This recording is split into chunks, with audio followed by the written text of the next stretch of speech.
Lazarus. Today, the Magdalene Code with Jane Evershed.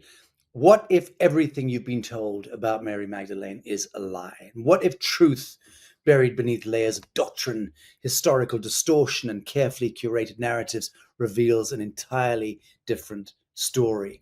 And this segment today is an unapologetic deep dive into a world of hidden histories and past life connections, ancient symbolism, and the manipulation of spiritual truth. Jane Evershed, your most beloved artist, author, and seeker, brings her unique perspective to this particular enigmatic pursuit. And known for her bold exploration of the feminine archetype, the divine and spiritual evolution itself as a subject matter that oozes out of this woman's extraordinary genius, she's inviting us to discover and uncover a story long buried beneath patriarchy and control.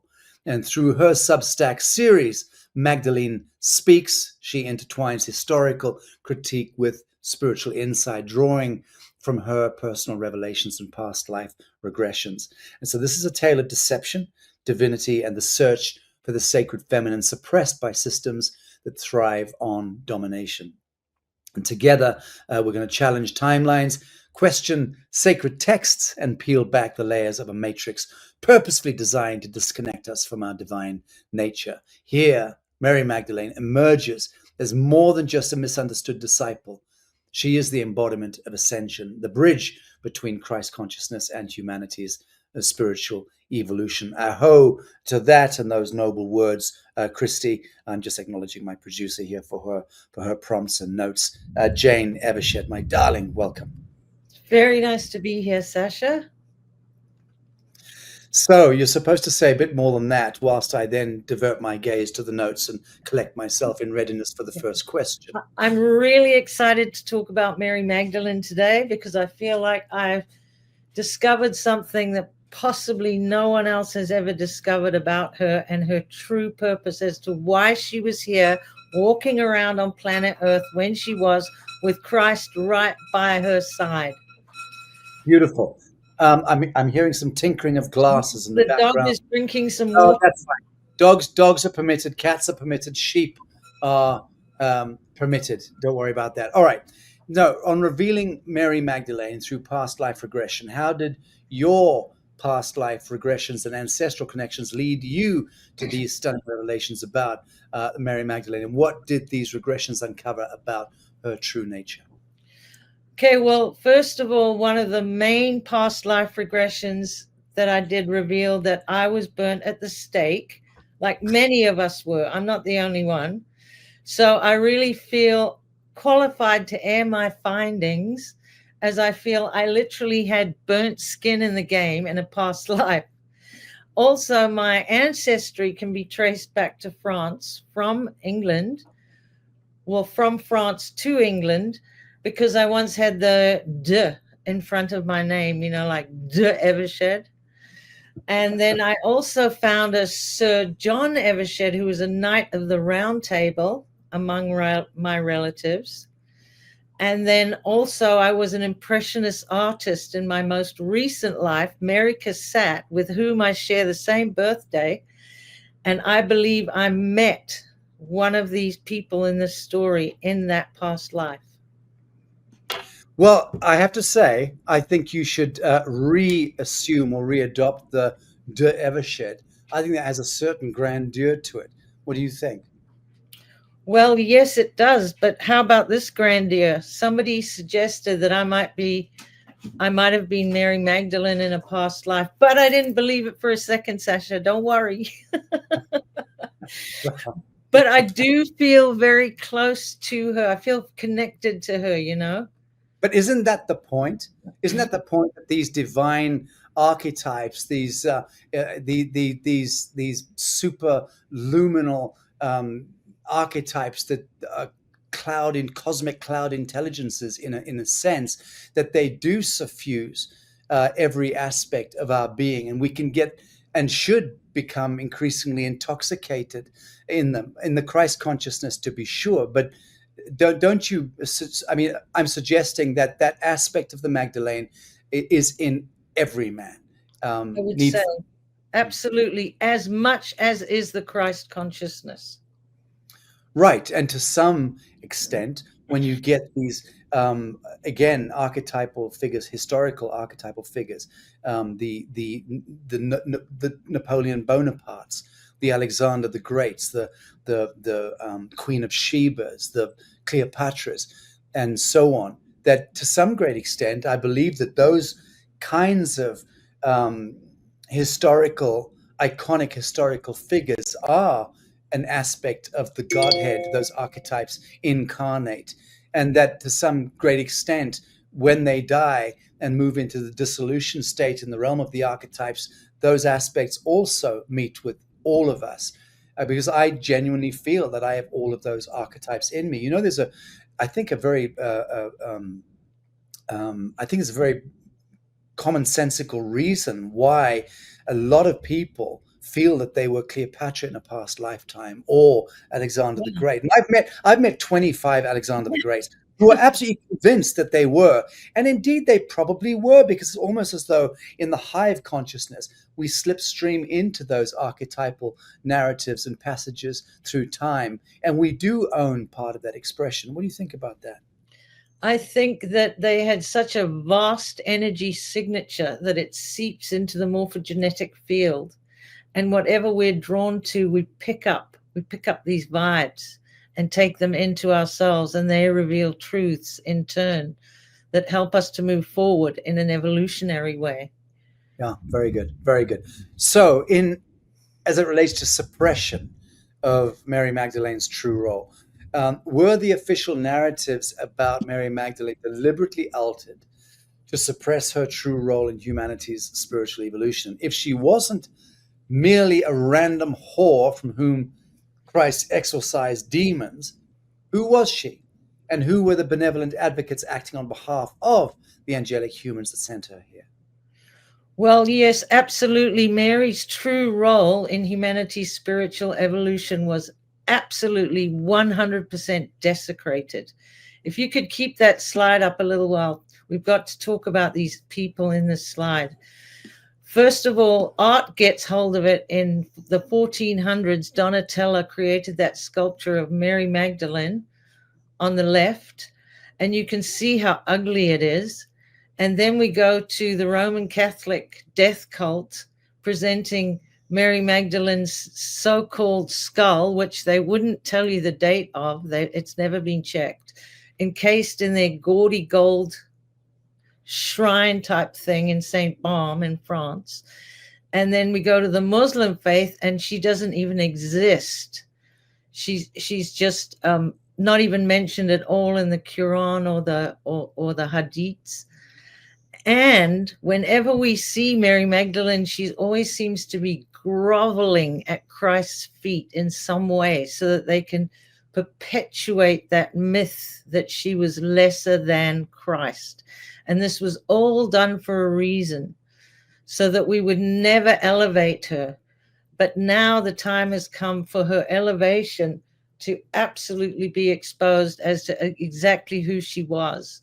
And for a past few decades, we have slowly been elevating her, but we've been talking about her and more about the divine feminine and those kind of realms, but nobody ever gave her an actual job per se. And I believe that her job, because Christ walked the earth, he was the Christ consciousness, and she was the complementary to that, which was the ascension.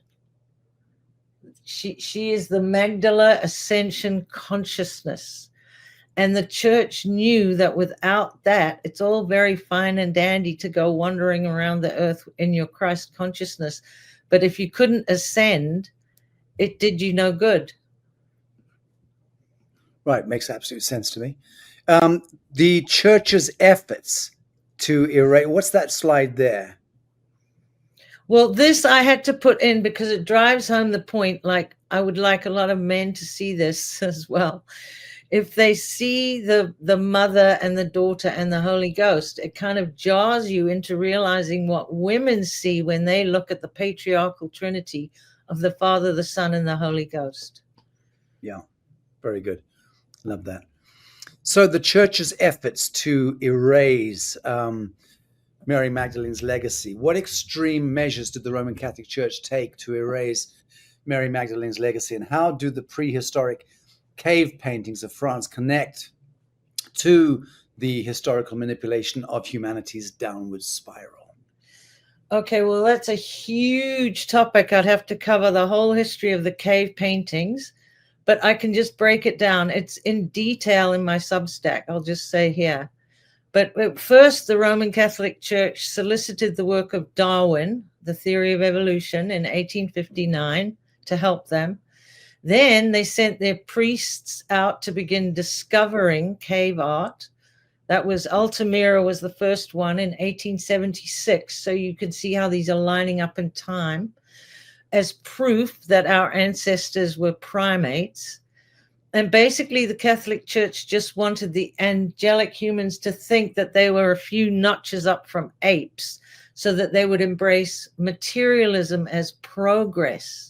So once the industrial age had been set up, it allowed them for the manufacture of and the mass production of weapons of war, which the malevolent off-world invaders were going to require in the future to take over Earth.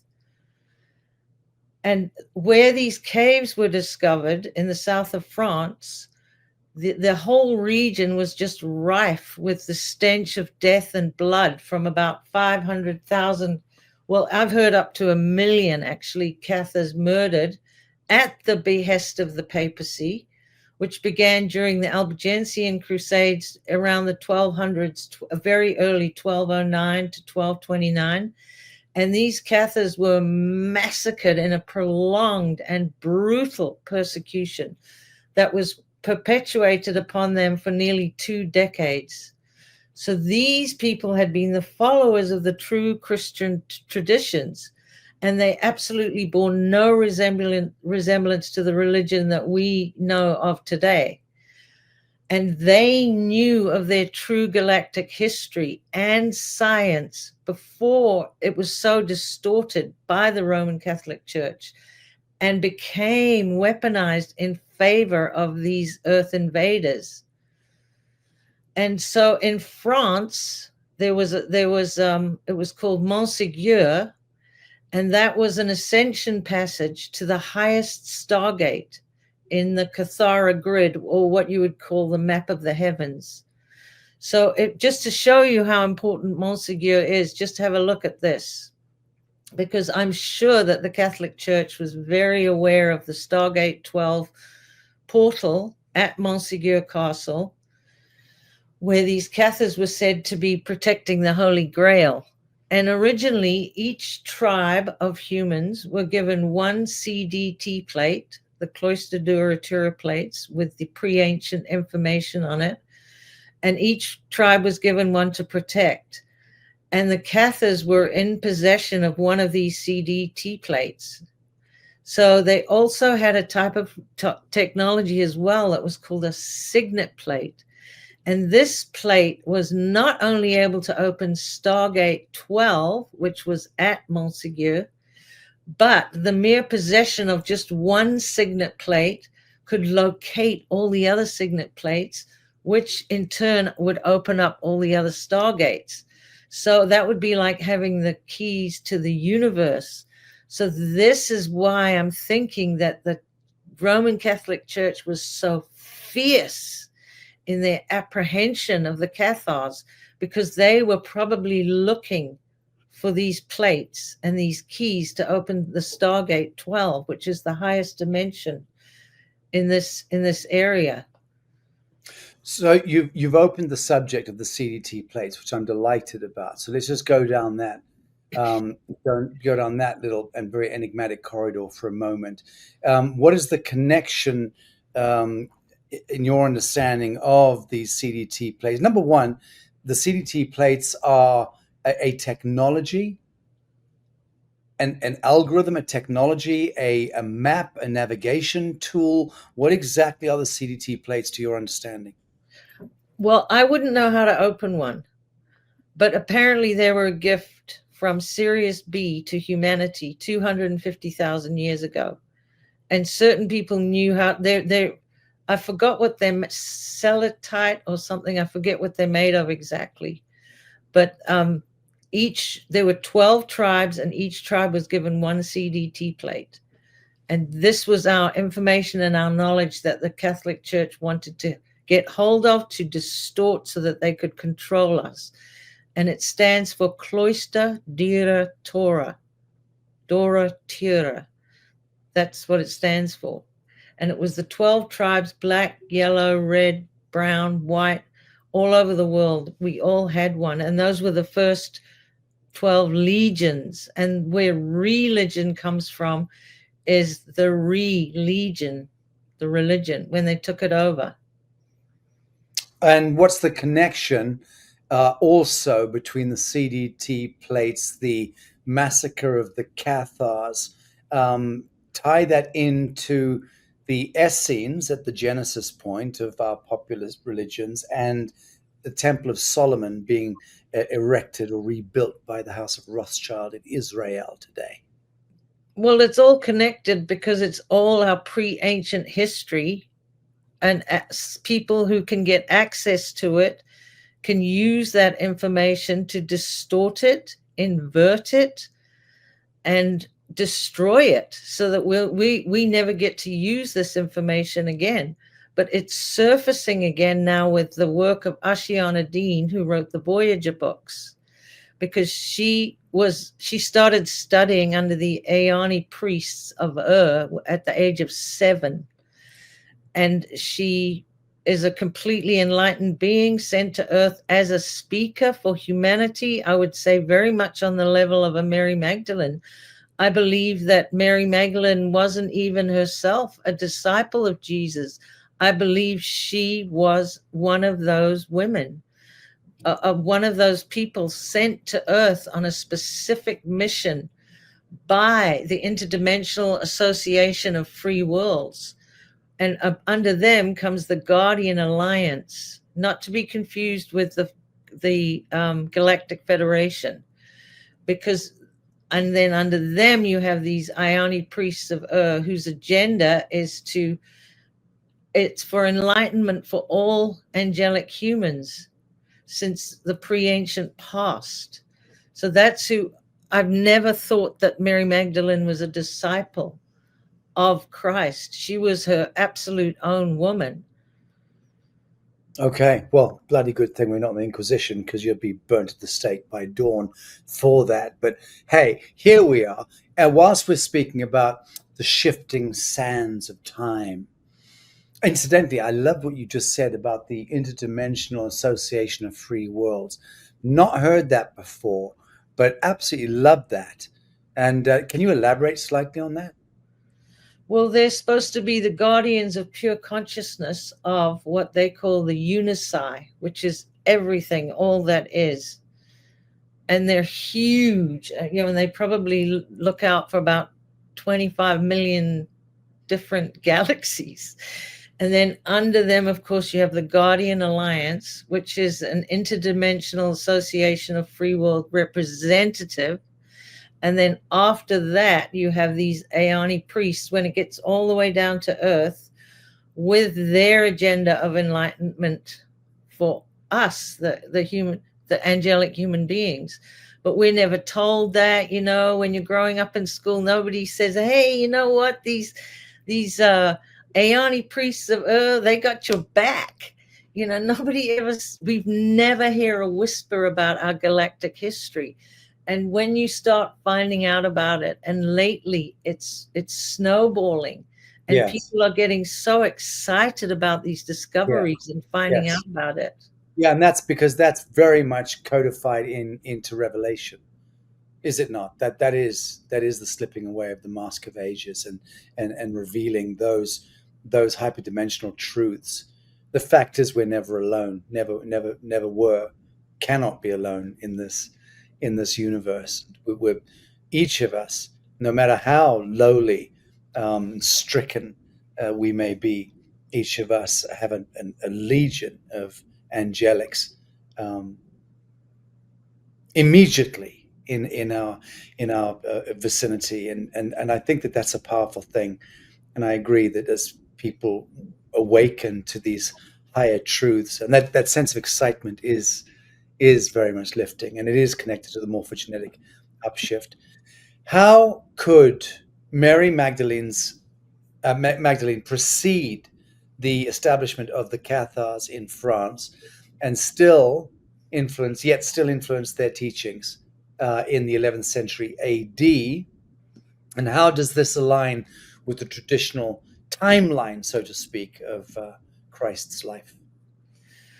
Well, this is the thing, because I always go to Anatoly Fomenko because he wrote the New Chronology, which bumps Christ's life all the way up to 1152 AD. And that was way much closer to when the Cathars were around Ah, in the south of France. So I believe that that's where Christ was, and Mary Magdalene were influencing an entire legion of deeply spiritual people who did know their galactic history and science, and they lived in this manner. They didn't even possess land, actually, which is another reason why probably the Roman Catholic Church went in there, is probably steal all their land too. But his New Chronology timeline, with the putting the birth of Christ at 1052, and then you go and you look at Joseph Scaliger, who added 1,000 years to our history, and then it starts to make sense. And also, when Joseph Scaliger added those 1,000 years, not too much later, it was when Francis Bacon came along and rewrote the Bible. So basically, they were all preparing for this huge reset that was coming, so that we would yeah. know nothing of our beautiful ancient history. Okay, let's look at why. Scaliger, talk about Scaliger and Bacon. Let's just dwell on that for a moment. What was the interrelationship between Scaliger and Bacon? Well, Bacon was maybe, I think, 50 years later than Scaliger, but he obviously, it was King James who went to him to ask him to rewrite the Bible, and apparently it was written in code so that the Illuminati type people who read it could read something else entirely, as to the average commoner would read. And then there wasn't just Joseph Scaliger, there was more than that. There were other writers that were changing history too. But the biggest thing was that they were preparing for, in the future, was after the industrial world came along, they would make sure that nobody knew their true history, that we had all been turned into materialistic fiends so that they could crank those factories up that would be producing all the war machines. So you can see that it was such a long-term plan taking over this earth, these off-worlders that came in to take it over.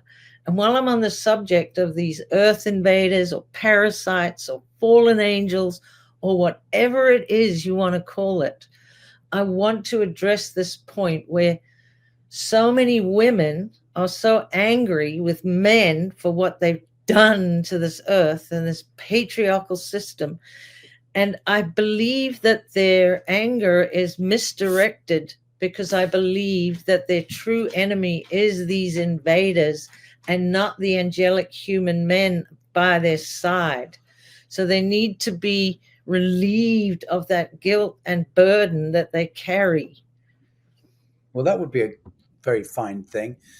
So Scaliger and Bacon, I understand the context there. Who or what were the invisible masters or paymasters behind Scaliger?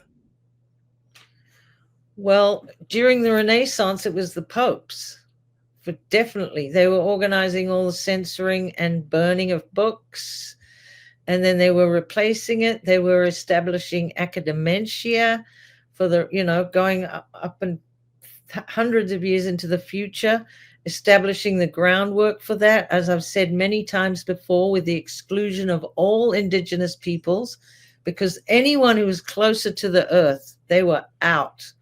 Anyone who was connected to the cosmos and the earth and the cycles and the celestial heavens, they were all out because it just didn't jibe with the Roman Catholic Church. And women in particular were absolutely excluded from everything because the symbolic beauty of women is their ability to be nurturing and abundance, the abundance of the mother's milk, just as a metaphor here, because you cannot have war and scarcity and poverty and all of these things if you bring into balance the realm of the nurturing mother. She would just be outlawing that all left, right, and center. Very good. So what was on the suppressed purpose of Mary Magdalene's mission? What was her true purpose on earth, and which the Roman Catholic Church sought to suppress and by best accounts managed rather definitively? Was she more than just the disciple to the disciples, as you claim? How does she represent the ascension process central to humanity's spiritual evolution? Okay, well, she was absolutely her own woman, and she came here for her own purpose. And I believe that her undiscovered purpose, as I said earlier, is the ascension process. And she was so scarred in such a ritualistic fashion, well into the future, and everything that she represented was inverted by the Roman Catholic Church. So if you look at, for instance, how do human beings get to Earth? How do they land here? Well, everyone's going to jump up and say, well, I know, women give birth. So it's not true. Conception begins with the seed of the male. So if you look at your Trinity, you've got prime creator source, then you've got the seed of conception coming in, then you have the life, and then up here, what do you have? You have the feminine signature energy, the feminine frequency for ascension, taking you back up and out. And what do? They read you the last rites. They send you a priest. They make you drink the blood of Christ and the flesh of Christ. And they make you lie on your bed and confess all your sins. And there you are, just, feeling terrible when you're about to ascend. And I believe Mary Magdalene's magic, the Magdala ascension consciousness construct, was removed completely. In the old way, we had the virgin birth, the parthenogenesis, which I don't believe in at all, because I feel like they were taking one of their fallen angel hybrids and placing the seed into these young women. It's a fact, actually, to interbreed with the angelic humans. So that's what they were doing. And then they say, oh, the Virgin Mary, and then she gives birth. So they inverted the masculine and the feminine. Yeah, and diminished as well. So masculine and feminine energies in balance. Was Mary Magdalene key to uncovering truths about reincarnation and ascension? And how has the distortion of masculine and feminine roles been used to entrap humanity? Let's just riff a little bit more on this dialectic. I say that because it is the dialectic that really involves all of us consistently in culture, and in our contemporary culture, I think probably more so than at ever in history, given the kind of transgendification and kind of moving of the hemisphere, switching of the hemispheres. Well, I think the main thing that they wanted to do was that they wanted to recycle our souls, and they wanted to entrap them here so that they would keep coming in and they had certain technologies to do that, and like EMP technologies, and they had ways to do it.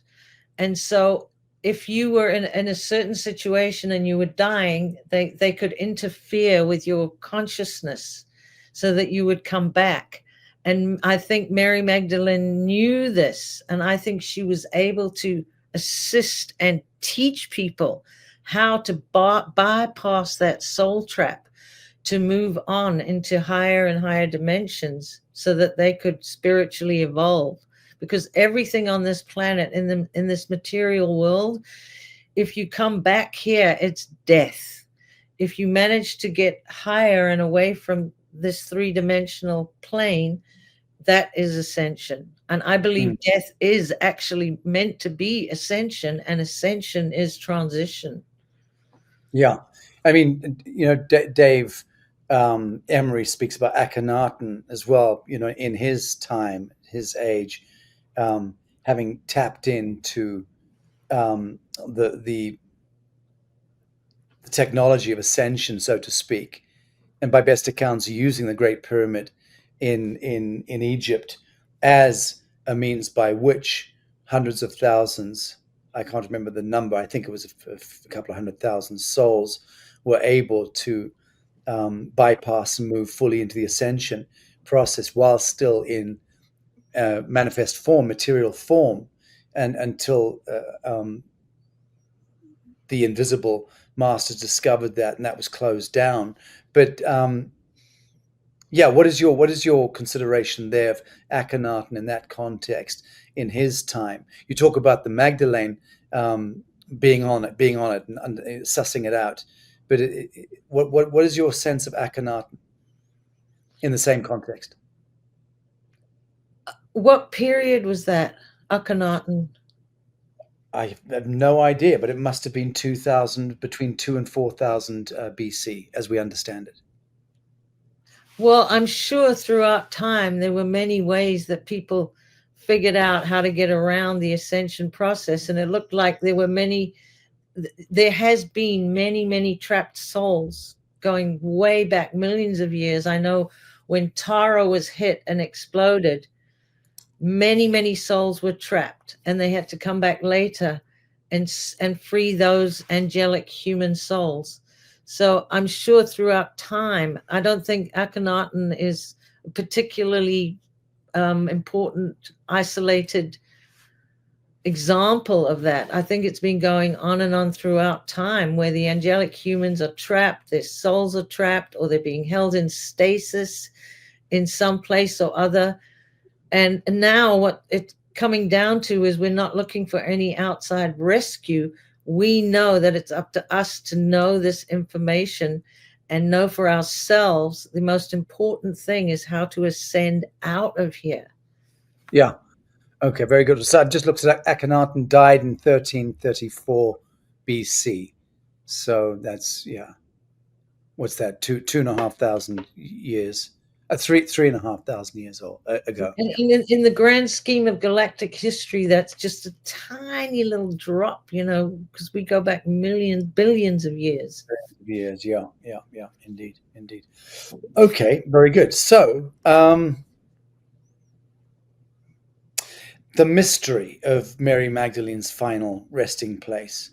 Um, if her final resting place isn't in some balm, as the church claims, where do you believe it is, and what evidence can support your conclusion? Okay, this is what I'm really excited about, because I love to look into the psychological workings of the Roman Catholic Church. And they say that that is Mary Magdalene's, the gold skull I showed you earlier. That's it, Christy. Fantastic.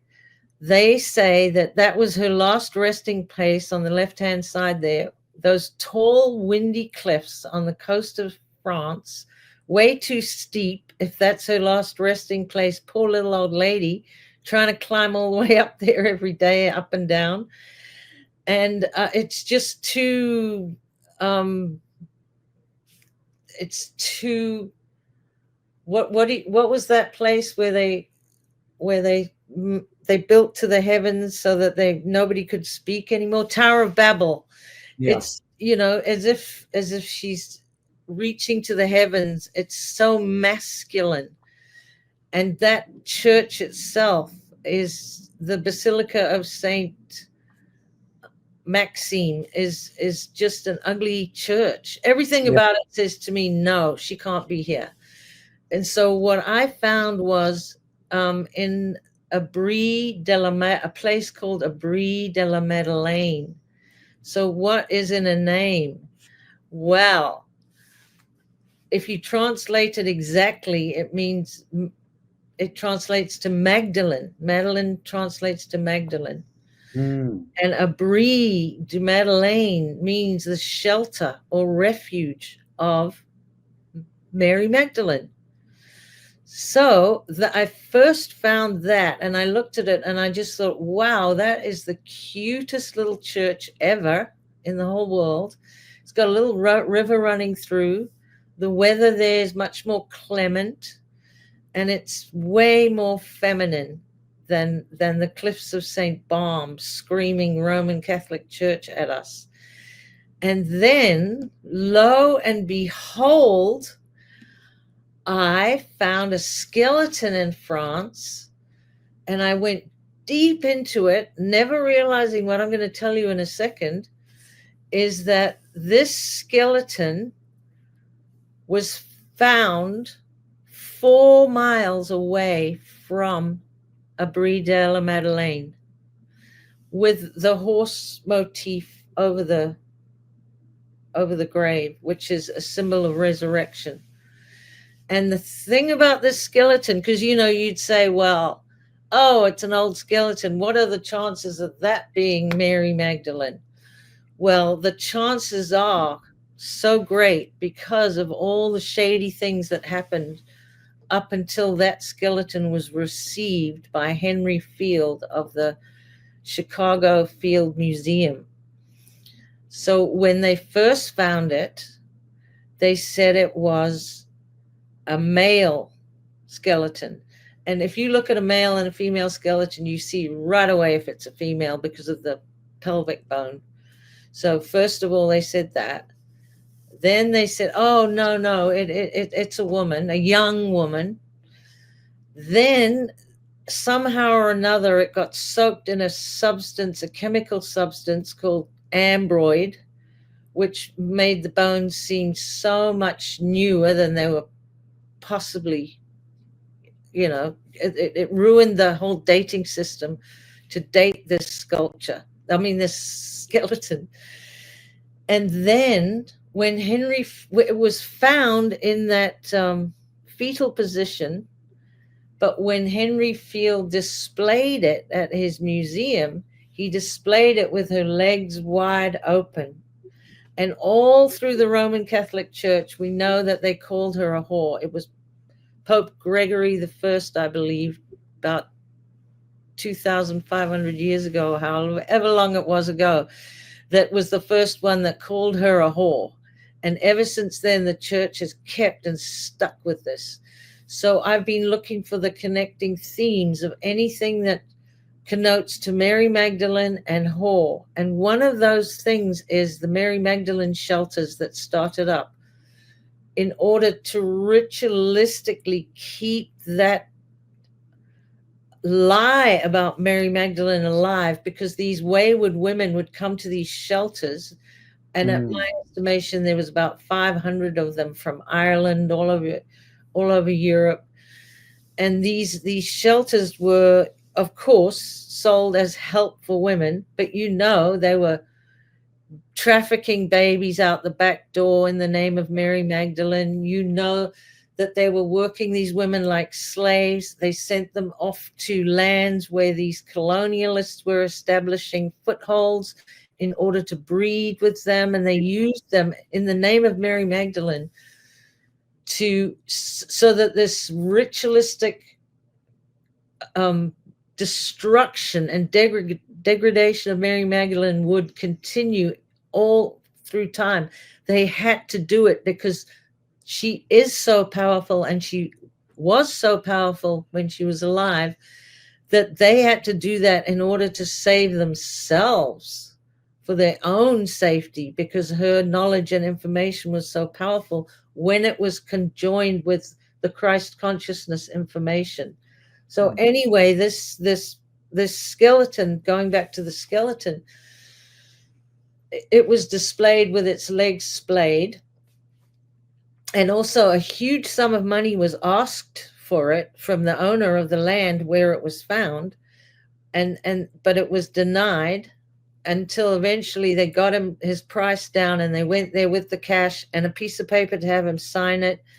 But when the skeleton was shipped, it was shipped kind of in a wartime situation. The discovery of it was in 1911, so the First World War was coming in there, and it was shipped as a dead soldier with forged papers.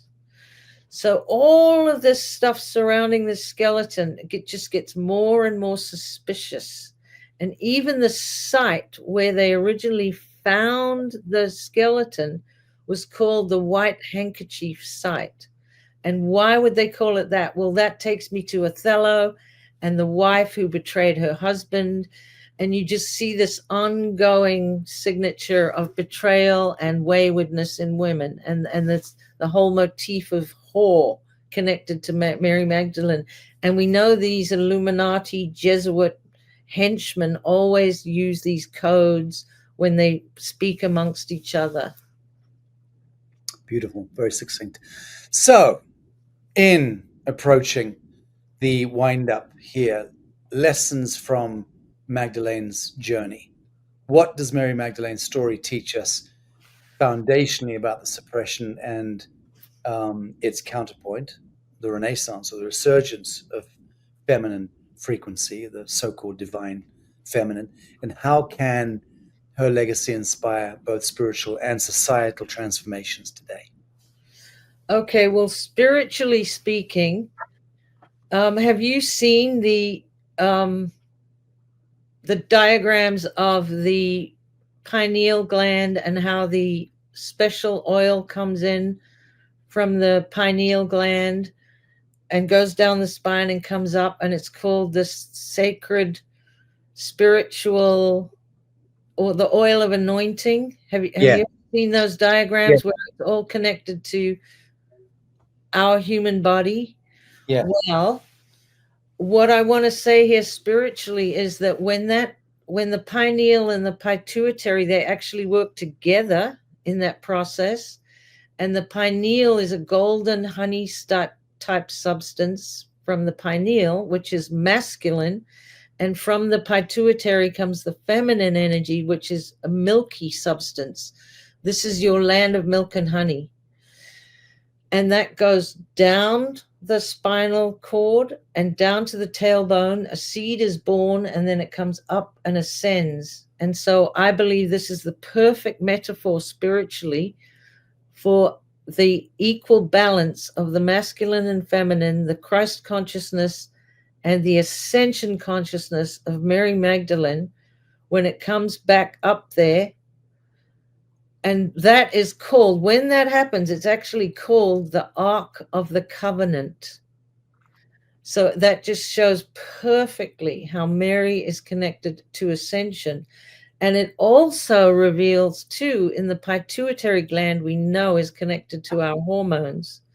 And so I think that's where Mary Magdalene gets her connotation of being sexually promiscuous as well. Okay, so can you just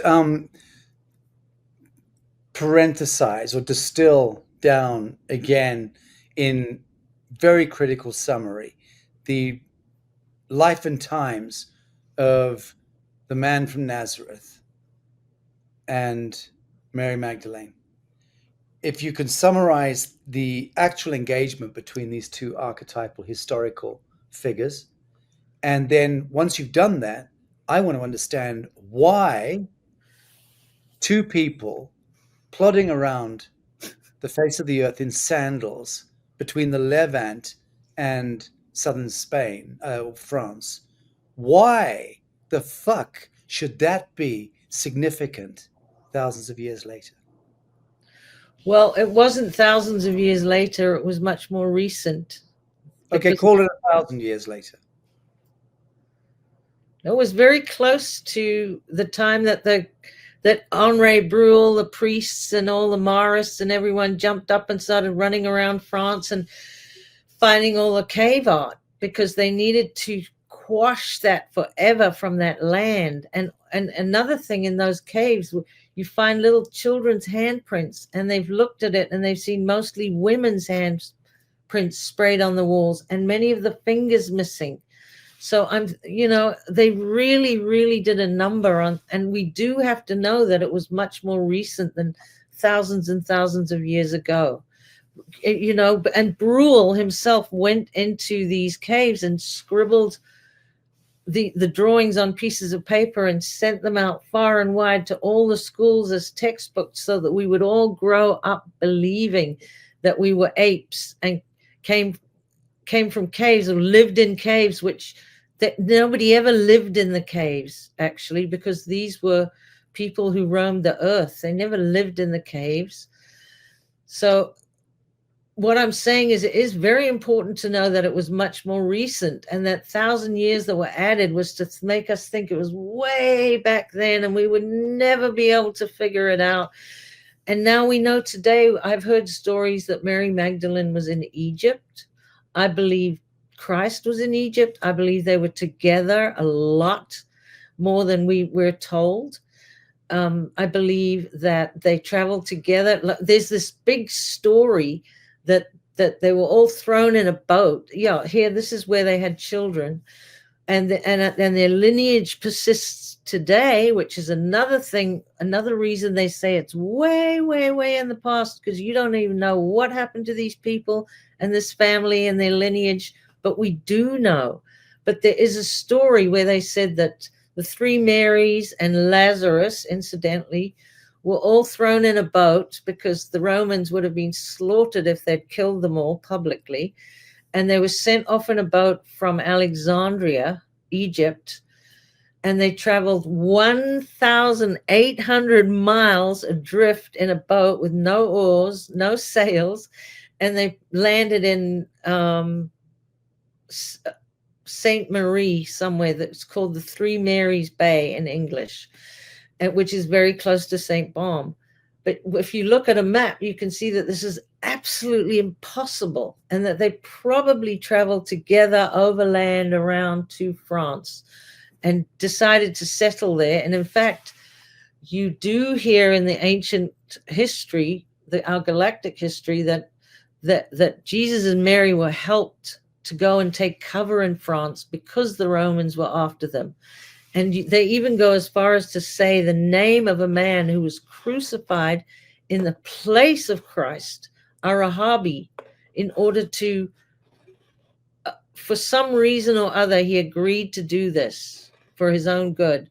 And so that Mary and Jesus were able to escape and go to France and bear the children that they were to have in order to continue the lineage. So I repeat, why is a story about a young, beautiful couple plodding around in sandals 1,000 odd years ago, why is it important and relevant today? Because every now and then, really incredibly great people who are going to make a difference on this earth and bring enlightenment to us, the human beings, does make a difference and make a change and shifts the energy and shifts the timeline toward our positive spiritual evolution. That's why they must come, and they are sent, as I said earlier, by those Ayani priests via the Guardian Alliance, who in turn come from the Greater Alliance. It's all connected celestially. And our little asses are so on the line at this point, we really need some help. So I think that's why two people were walking around in sandals 1,000 years ago talking about spiritual enlightenment. And the picture that Christy just put up, it's a rare depiction of Mary Magdalene actually anointing Christ with the puzzled disciples looking on in disbelief. So there you see, she was as important as Christ and not groveling at his feet as she's always shown to be. You've disappeared, my darling. Come back. Ah, there you are. Very good. Well, thank you. I think this is very enlightening. I've enjoyed this thoroughly. What plans for you in 2025? I need to ask.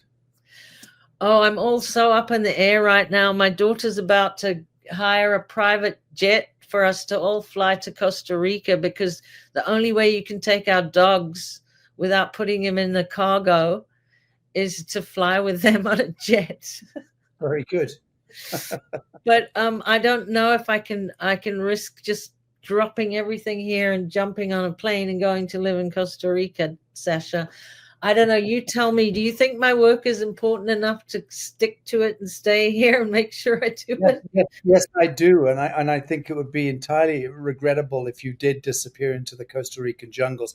I think it's a very fine thing to have family there and to be able to exercise that, with family. But no, I think it would be a calamity, a travesty of epochal proportions if you would consider going off grid. Be a monstrous suggestion, and I, for one, would put together a squad of assassins and hunt you down and have you retrieved and exfiltrated back to the land of the living. Well, we'll see what level of grid it is, and then I'll make my decision. Very good. Well, I don't know. To start, I've just been off grid for the last 10 days, more so off grid for the last 10 days than I've been in my adult life, since I was a child in the African bush. So I've made up 2 or 3 phone calls in the last 10, 12 days, received half a dozen messages, couldn't do anything of any consequence in communication. And it was delightful. It was just wonderful doing that, being in traveling through Zambia and Barotseland and Zimbabwe and Botswana and parts of South Africa. Yeah, I didn't miss being in communication with the world at all. But having said that, I swore to myself I wouldn't put myself through that again. I'm getting Starlink when I get back in April. I'm arranging to have Starlink on the ground before I get here, so I'll travel with that.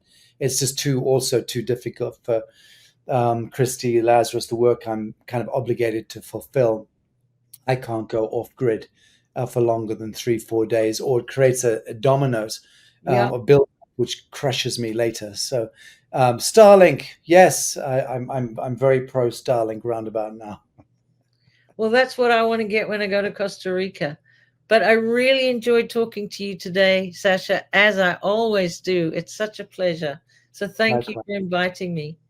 Indeed, and I'll pick up a private convo with you on the subject matter we spoke about earlier. Thank you, my darling girl.